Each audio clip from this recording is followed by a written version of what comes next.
This is What If I Told You, the event psychology video podcast for event professionals in which Victoria Mady, event consultant and host, talks with the world's top minds in behavioral science, neuroscience, and psychology on how to transform events using insights about human behavior and mind.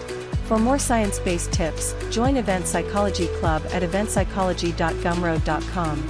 Also, check out Victoria's online course, Event Psychology Lab, at eventpsychology.thinkific.com, which covers key behavioral science concepts and offers research-backed solutions to your event challenges. This course is a unique opportunity to upgrade your industry skills and gain a competitive edge without adding to your already busy schedule. Now, enjoy the conversation. Hello, I'm Victoria Mady, and this is What If I Told You, the Event Psychology podcast, where I talk all things event psychology, that is how to apply brain science insights in events.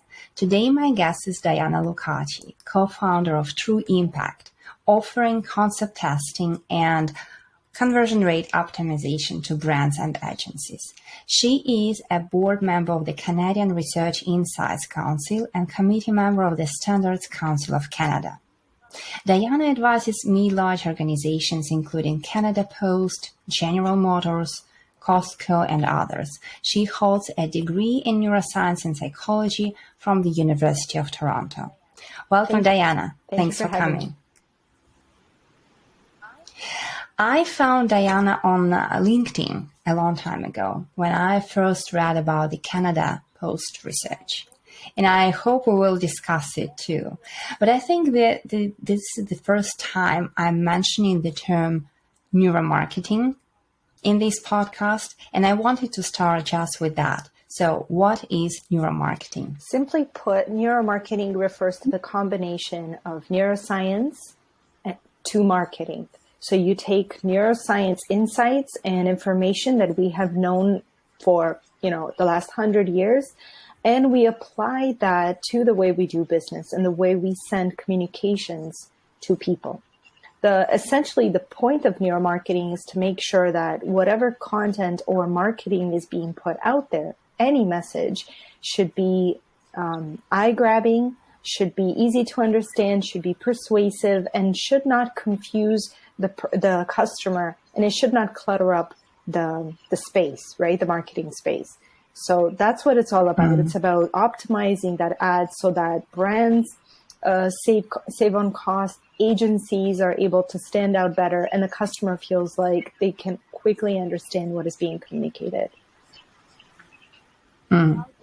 How did you start working in this field? I started about 10 years ago, back in 2012. My education is in neuroscience and psychology. I studied at the University of Toronto. I then worked in marketing for about 8 years and then launched what was at the time Canada's first neuromarketing company by combining essentially my education with my professional experience.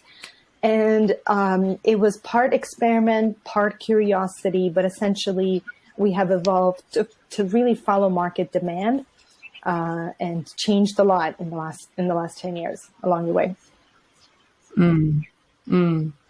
I started focusing on event psychology, I think back in 2017, and until this day, there are so many businesses, including those, working in events, with little understanding of human psychology, little understanding of how such knowledge can benefit them.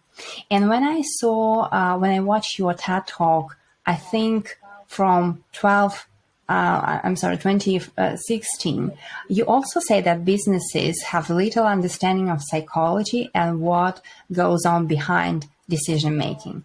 So my question is this. What do you see now in terms of adoption of the neuromarketing approach by businesses? I think the conversation has evolved a little bit since 2012 or, around that time. I think there's a lot more knowledge and the conversation is a little bit more educated. What we know about decision-making is that you first need to. So when you think about the way people make decisions, you start with information processing, which is kind of your sensory capture, where it's what you see, it's what you hear, it's what you touch, like all these senses give you information about the external world. Then you make a judgment for relevance. Like your brain just kind of quickly and automatically decides keep or discard, right? And this happens in half a second. And that's step 2. And then the logical component, that logical analysis of, do I need to do anything with this information? Do I need to act? And then finally you have behavior. So what we see now is that part of that decision process, half of it is non-conscious. Half of it happens in a way that people cannot verbally explain or rationalize or control. It's automatic. It's very fast. And we're not talking 10% of this. We're talking half of it is non-conscious. So brands really understand that if they just look at the behavior in the market, if they just basically look at how many units are sold, who clicked on what, that is at the end of that decision making. If you want to understand the way your customer is making decisions, the thinking has moved upstream now. So it's less, it's not only about what actions were performed, but it's about, does the offer make sense to people? And do we have established trust in advance, right, with our customers, right? Because no matter how logical and, factual the offer is, if a customer doesn't trust the brand, which is an emotion, a purchase won't happen, right? So there is that sort of understanding around decision-making, and many brands are employing different types of tools depending on their timeline and on their budgets to understand that component of decision-making, because they don't want to get ahead of it. They want to differentiate themselves in the marketplace. They want to gain an advantage. And in the marketplace, a 2%, 5% advantage can mean can make a big difference. Right. Can we talk about trust? I think this is something that comes up regularly now, and we do see how people's attitudes changed already, right? And establishing trust is an important step for the brands, for the businesses. And I guess my question is, what are the critical steps in establishing trust? And if you have any examples from events or related to events, I would love to hear that as well. Right. The simplest way I can explain it, the way you establish trust with your audience, is you have to be authentic to yourself. So your voice has to feel authentic to the other side. If someone else can sense that you're being fake, if they can sense that you're not really being yourself, that trust cannot not really happen. So authenticity is number one.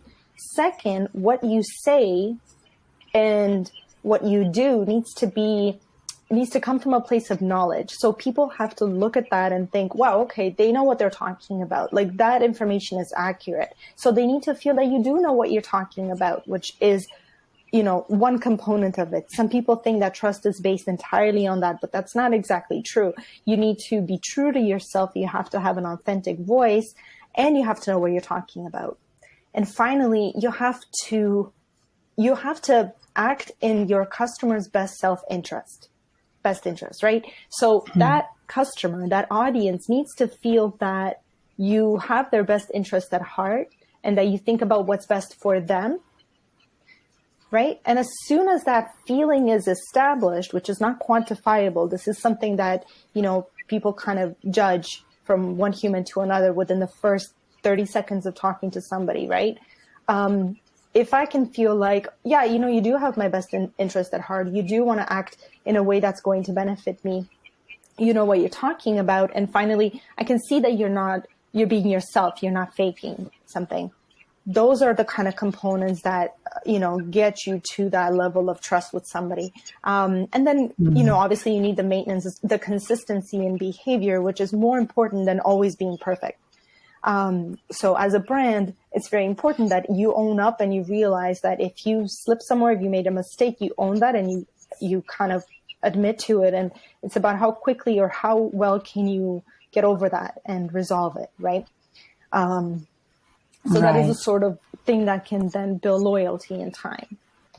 And when it comes to event professionals and event marketers and so on, I would say, one of the main skills of this type of professional is that they interact with people. right? So you read body language really well. You have a lot of skills that other people may not have. You have interpersonal skills. You have patience for people to answer many, many questions. You have an eye for detail. So look at your strengths, and then your ability to connect with people means that you are more likely to be able to put yourself in their shoes. So use that empathy, right? When you go about building an event, use that empathy and really put yourself in the shoes of the attendee from the very beginning, when they first get that email invite, to the conversion point, to if it's an in-person event, think about what are they going to see, touch, taste, hear. Like, think about the senses, right? Are the badges really scratchy and annoying? Is the font on the agenda really small to read, right? Is it trying to say too much on a single page? Is the event app buggy and crashing? All these things are technical, but the other component is the human that I'm trying to underscore here. So from a neuroscience perspective, you want to think about removing any friction points and making it pleasant for human beings to interact, to exist in that space, right? So feed them on time, make sure the food is good, make sure that there are no unpleasant scents in the air, make sure there's enough water and coffee. Like, these are things that the temperature has to be right. So creating an environment for humans from a biological sense is the first kind of important consideration. And that is where I think event professionals can really, really shine, because you already come pre-built with a tolerance for people. Those are, I love those examples. They're just great. And I think in my conversations with behavioral science professionals and neuroscientists, this is this theme, this topic of coming back to basics and learning more about how senses works, how it's all playing out on a brain level. It keeps coming up, because I think we need to reiterate it once and again, that learning more about senses and learning more about small details that can make a big, big difference is what will help transform events and make them better for everyone involved. So thank you for those examples. Those are great. And I wanted to come back to the scientific side of the things and ask you about the process of neuromarketing research. Neuromarketing is a very broad umbrella term. The process depends on the methodology. If I can break down the whole idea of neuromarketing, I would kind of put it in a couple of different, like, one bucket would be brain measurement and neuroscience. And there's many methodologies and processes for that. And then there are biometrics, and there are many options there and processes for that. And then there's others. And those are very different as well. So essentially, depending on the methodology you use, you're going to have a different process or kind of how you go about conducting the study. But from, generally speaking, what the data is telling you is that gut feeling, quick reaction that somebody has. And that information is good to know in the beginning. So if you're going to want to, let's say if you're planning to do a study, the neuromarketing component should be the first, because you want to capture that first impression that people have to the email that you're sending out, to whatever thing you're testing. So the process is usually that neuromarketing research kind of starts, and then you do another form of research like qualitative, where you ask questions and you conduct an interview with people. And then you might maybe want to send them a quick survey, maybe. And then really the skill is not in doing one thing correctly, right? There's only so many ways of measuring the brain and analyzing that data. That's not the mystery.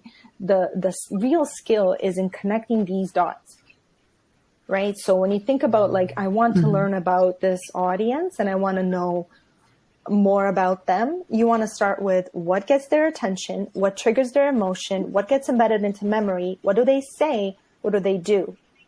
So when you are able to connect those data points into one cohesive story that you can explain to a 5-year-old in 10 seconds, right? That's when you really know you got it and you have a good grasp on your customer.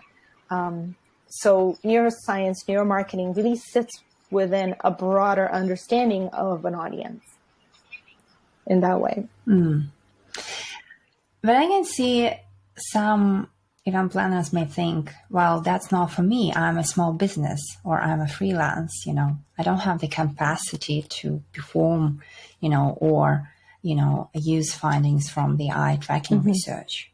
So what would you say? Is neuromarketing for every business, or what event professionals can start with? I think it definitely is, especially nowadays. There are solutions that are very low cost for a couple of $100. So what I would start with is understanding that first point that I mentioned is what gets attention. If you only have a little bit of time and a little bit of budget, the first thing you can optimize is getting people's attention. And that is, you cannot then get them to click on your ad if they don't see it, right? So it's the first step in any sort of marketing challenge is be seen, be perceived as relevant, and then be selected. So the way you understand if you grab attention is you can use eye tracking, for example, which can cost maybe $20,000 or more. However, there is an alternative called a predictive eye tracking methodology, where, in our case, our product is called TrueScan, for example. And with this sort of predictive eye tracking tool, you're essentially taking, you're using AI, neuroscience, and computer vision to predict where attention is going to go with about 90% accuracy. And that tells the event marketer if, hey, are people noticing my call to action, right? Are they looking where I want them to look? That's the first question. Are they understanding the information quickly and easily? So TrueScan can talk about that. And, finally, is that good? Is that bad? Do I need to make any changes? And what are the quick changes that can be implemented so that instead of everybody looking at the picture of a model, I want them looking at my main message, for example. And how do I make that change so that within half a second, people see the message, which is come to my event or whatever you'd like it to be. So those quick changes, this is essentially what we have in terms of a quick and easy option to neuromarketing. A tool like TrueScan tells you where people look. So what? Is that good? Is that bad? And then now what? What do you do next with that information? What can you change so that you optimize the communication that is going out? And the benefit essentially is, let's say you're at the concept stage and you want to send some emails out about your event, but then you're going to track how many people click in that email and then go to the website, right? So you would use a different tool for your click tracking, right? And that is behavioral data. But what we're talking about is before you actually go and program the email design, like when you're at the design stage, not at the programming stage, or even worse, don't send it out yet. Test it at the design stage and optimize it, right? So that's something that event managers can do, for example, when they send out communications. And the same thing can be applied for websites, right? You have a website that is trying to invite a certain audience. You want to know what's going to be most relevant above the fold. And then as people scroll down, what do they look at and what can they understand? And optimize for that. And when I say optimize, it means make it easy to understand, make it appealing, right? Remove any friction or any points of confusion and track, ultimately. Track to see, because marketing is like a real life experiment, right? Like you don't have a lab environment. You just kind of have to do it, put it out there, and then like see what happens. So using something like TrueScan just kind of helps take some of the risk out of it in the early stages, right? Before you put something out there and build a whole site around it. I assume you attend many events and you speak at many events. So what do you think is the common mistake that the organizers make from a brain science perspective? Yes, I have been speaking at many events over the last decade. One of the main challenges with being a speaker is that you are asked to join different groups of people in different associations, right? So sometimes I'll join a group that is in one industry, and then next month I'm going to meet with another group from a completely different industry and part of the globe, right? So you feel like you are traveling between these associations, but you don't really belong. And so one thing that organizers can do is to make sure that they use the speaker as an asset, right? So I want to make sure I'm adding value. Everybody who, if they agree to come to the event and speak, they want to do their best, right? Otherwise they would not agree to come. So, but use them as an asset. They're a brand ambassador, right, for the event. So if they're having a good time, guess what? Other people are going to gravitate around that, and they're going to socialize that, and they're going to talk about it. So don't forget to feed your speakers. Don't forget to include them in events and mix people up so that it doesn't feel like these are our speakers and now we are the cool kids, right? Or we are the cliques that form. You want to make sure you break that up a little bit whenever possible, and have seating charts for dinner, have seating charts for where people sit during the day, maybe name charts, right? If you're doing round tables, and you switch up so that there's a diversity of people seated in the same group. Otherwise, they're going to hang out with their colleagues, right? And this is kind of human nature, which will happen anyway, even if you do all these things. But these are just a few things that can help mitigate that. And the other thing is thinking about the experience, not just of the speaker, but all the attendees, right? In terms of, is it easy to find this location? Does everybody have transportation, right? If events or activities are going to hopefully activities are going to take place outside of the sessions, and not just dinner, but maybe go out somewhere, maybe go to see, if you're in a city, for example. Recently I was in Indianapolis, and we went to an Indy car factory to learn how an Indy car is made. So it doesn't have to be in the same theme with the event. It would be nice if it wasn't, because that gets tiring, right? And so get out of that space, which is the, boardroom space with tables and chairs, but get people out where they're standing, mingling, having a drink and talking, and essentially just learning about something else, so that people get a break, like a mental break, right? And then that's really where relationships are forged, is over a shared activity that is interesting, if that makes sense. That's great. That's great advice. Thank you. Another question. There is a lot of debate in the event community regarding hybrid events. Shall we do online and live parts apart? What is the best way to engage both audiences? How do we make it memorable given the complexity of two-in-one production? What is your take on hybrid events from the neuroscience perspective? I mean, can physical and digital work together well? Absolutely. You want to start with understanding your audience. And so if the group of people that you're attracting is, let's say they're mid-level managers from brands of a particular size. So you really know who you're targeting and who you're talking to. Try to develop a profile as much as possible. And I know this is stereotyping, but just sort of use it as a guidance, right? In terms of what percentage of these people are maybe more introverted and they prefer to learn separately from the group and join for short periods of time and then go back to recharge. What percentage of this group is extroverted and needs that face-to-face in order for them to interact or form a memory that they were even there? Otherwise, it won't even be on their radar, right? So understanding that and understanding that certain types of personalities are going to choose certain types of in-person or virtual.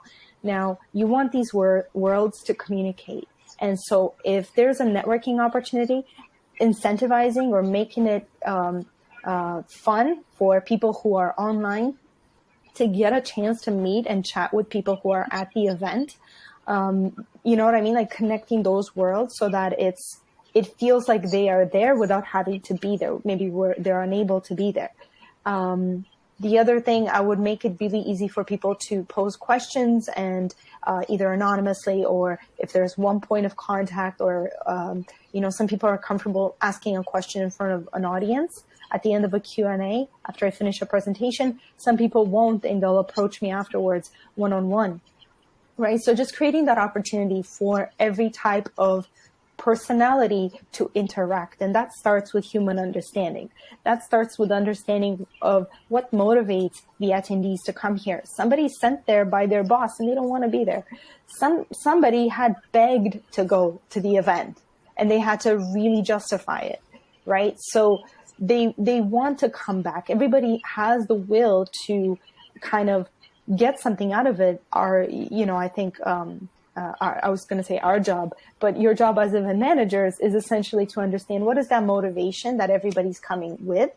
And between the physical and the digital space, beside the technology working well, this is a given, obviously, that needs to be figured out. The human component, feeling like I got a chance to maybe FaceTime with somebody who was at the event and they just did a quick kind of pan and showed me like, here's what's up, this is what we're doing, quick introduction, and that way you can kind of combine the two and make sure that people continue staying in touch. Sort of like a matchmaking, activity of sorts. That's great. On that note, talking about physical and digital, can you describe the research that you did with Canada Post? I remember when I first read about it, I was amazed. And so what happens in people's minds when they receive a postcard versus a digital card? Yeah. Canada Post is one of our longest standing customers. We've been working with them for about 7-8 years now. We've done a few pieces of research with them. Essentially, that particular study aimed at understanding how the brain reacts to physical media compared to digital media.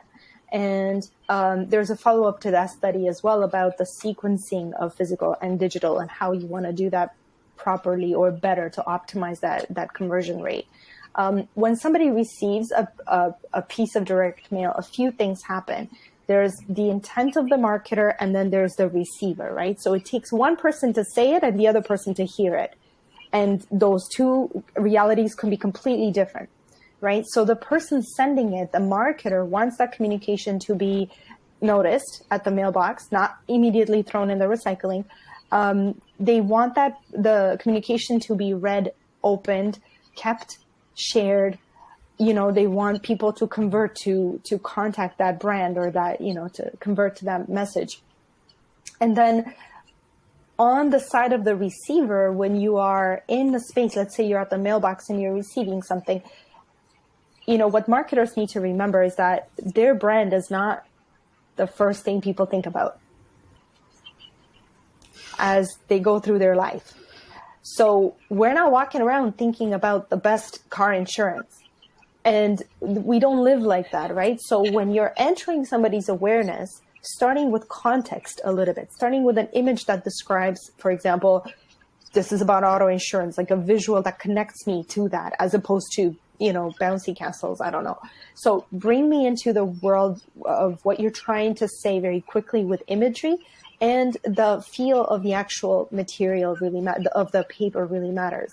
If the offers of lower investment, so for example, save $3 this weekend on a burger, you want to use a particular type of stock paper, like a thinner stock paper.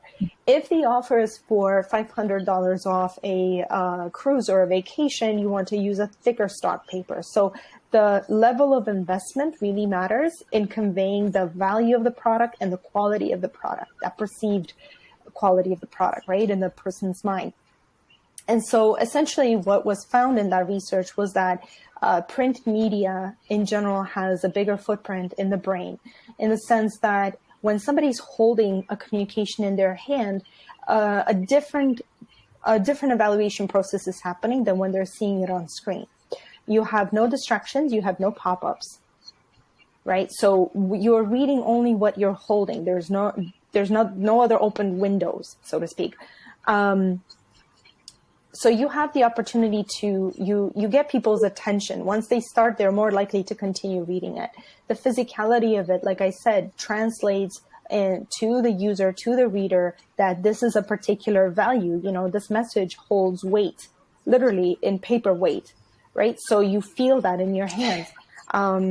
And that prepares the person for the experience, if it's going to be a high-end experience or not.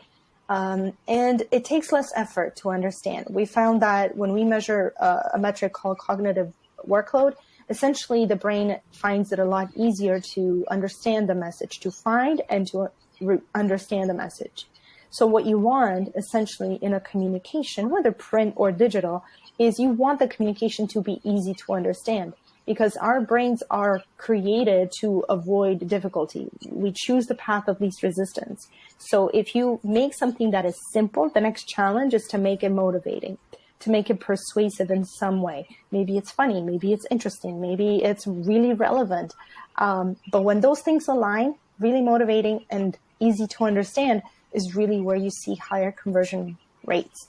And just direct mail has more of an advantage because of the physicality of it, that that's very hard to duplicate in the digital realm unless you use something like haptic effects or something like that. That's fascinating. And I think there is a lot to think about for event planners. And I've got a couple of final questions, like a speed round. What, in your opinion, is one behavioral science or neuroscience or psychology insight that event professionals should apply immediately? Definitely put yourself in the attendee's shoes from the beginning to the end of the interaction with follow-ups and everything else. Think about the smallest details and think about the senses, right? Think about a person coming from the airport in a taxi, coming to the hotel. How does the hotel feel? How does it smell? Is it too loud? Is it too busy? Do they get their room quickly? All these, put yourself in their shoes as if you are living the attendee life, right? And consider what in that journey, what can you add, right? To make it a little bit more delightful, and what friction can you remove? Can you add a little surprise, something that, hey, we know you're tired. Here's, I don't know, some chocolate or whatever you want to, just little points where you can kind of add a little bit of something. It'll be a moment of surprise and it'll delight. And then remove points of friction, making it easy to make sure that all the details are well planned out so that there's no confusion and people don't end up at the wrong location and people are not left out if there's groups going to dinner or those kinds of details, right? This is an excellent advice. What are your top 3 neuromarketing books or resources that people from outside the field should read? I would honestly start with a classic. It's called Influence by Robert Cialdini. He talks about the 6 principles of persuasion, and those are really the kind of core techniques or things you want to start thinking about. So that's Influence is one of my favorite. There's another one called Brainfluence, like influence, but Brainfluence. And that, that one is really cool, right? Because it's got very quick, easy to digest examples. So it's easy to read and it just gives you ideas with, great speed and it's very easy to access. And there's a new one that came out. It's called Smart Persuasion. And it really talks about cognitive biases and how those shape consumer behavior. So, but that's one that I wanted to get my hands on to read next. It's a fairly new one. Thank you. Those are great recommendations. And my final question is, the podcast title is What If I Told You? So can you complete the sentence with one takeaway from our conversation? What if I told you that people are human beings and not targets or metrics or numbers, right? Think about the biology as much as you think about the technology you're going to use, but really start with an understanding of the human animal that you're trying to entertain, delight, inform, educate. And when you tap in that humanity component, this is what everybody's thirsty for, especially these days. I think you stand to have a much better event. This is excellent. Thank you so much, Diana. I do appreciate all the insights, and I do encourage everyone to connect with Diana on LinkedIn, Twitter, and I will put the links in the show notes. Thank you for tuning in to What If I Told You, the Advanced Psychology podcast.